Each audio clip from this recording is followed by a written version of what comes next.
ನಾನಾರು ಕಶ್ಯಪ ಬ್ರಹ್ಮನ ಮಗ, ದಿತಿಗರ್ಭ ಸಂಜಾತ, ಚತುರ್ಮುಖ ಬ್ರಹ್ಮನ ಮೊಮ್ಮಗ, ವಿಧಾತನಿಂದ ವಿಧಿಬರಹವನ್ನೇ ಬದಲಾಯಿಸಿ ಮರಣವನ್ನೇ ಮೆಟ್ಟಿ ನಿಂತ ಮಹಾವೀರ, ಅದಿತಿಯ ಮಕ್ಕಳ ಅಟ್ಟಹಾಸವನ್ನು ಸುಟ್ಟು ಆದಿತ್ಯನ ಅಟ್ಟಹಾಸವನ್ನು ಮಟ್ಟ ಹಾಕಿದ ಸಾಹಸಿ, ಅತಳ ವಿತಳ ಸುತಳ ರಸಾತಳ ಮಹಾತಳ ಪಾತಾಳಗಳನ್ನು ಪಾದದಡಿಯಲ್ಲಿ ತುಳಿದಿಟ್ಟ ಪರಾಕ್ರಮಶಾಲಿ.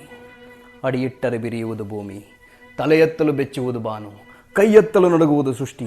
ಆ ಚತುರ್ಮುಖನ ಸೃಷ್ಟಿಯೇ ನನ್ನ ಆಜ್ಞೆಯನ್ನು ಪಾಲಿಸುತ್ತಿರುವಾಗ ಯಕಶ್ಚಿತ್ ನನ್ನ ಮಗ, ನಾ ಜನ್ಮ ಕೊಟ್ಟ ಮಗ, ನನ್ನ ವಂಶವನ್ನೇ ಬೆಳಗಬೇಕಾದ ನನ್ನ ಕುಮಾರ, ನನ್ನ ಆಶಾಜ್ಯೋತಿಯಿಂದ ಇಂದು ನನ್ನ ಮನಸ್ಸಿಗೆ ನೆಮ್ಮದಿ ಇಲ್ಲವೆಂದರೆ ಛೀ, ಇದೊಂದು ಬದುಕೆ, ಇದೊಂದು ಜನ್ಮವೇ, ಇದೆಂಥ ದುರ್ವಿಧಿ, ಇದೆಂಥ ದುರ್ವಿಧಿ.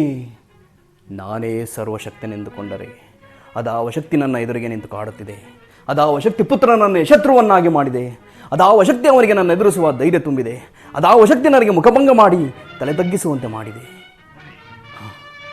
ಅವನೇ, ಆ ದುಷ್ಟನೇ, ಆ ನನ್ನ ಕುಲವೈರಿಯಾದ ಹರಿಯೇ ಇದಕ್ಕೆಲ್ಲ ಕಾರಣ. ಎಲೆಯೆಲ್ಲವೋ ಹರಿ, ಕಪಟಿ, ವಂಚಕಿ, ನನ್ನ ಮಗನ ಹೃದಯಾಂತರಾಳವನ್ನು ಒಕ್ಕು ಅವನ ತಲೆಯನ್ನು ಕಳಿಸಿ ಮನ ಬಂದಂತೆ ಆಡಿಸುತ್ತಿರುವೆಯಾ? ನಿನಗೆ ಪೌರುಷವಿದ್ದರೆ, ಪರಮ ಪುರುಷೋತ್ತಮನೇ ನೀನಾಗಿದ್ದರೆ, ನನ್ನಂತೆ ನಿಜವಾದ ಗಂಡು ನೀನಾಗಿದ್ದರೆ ಬಾ, ಬಂದು ನನ್ನ ಎದುರಿಗೆ ನಿಲ್ಲು.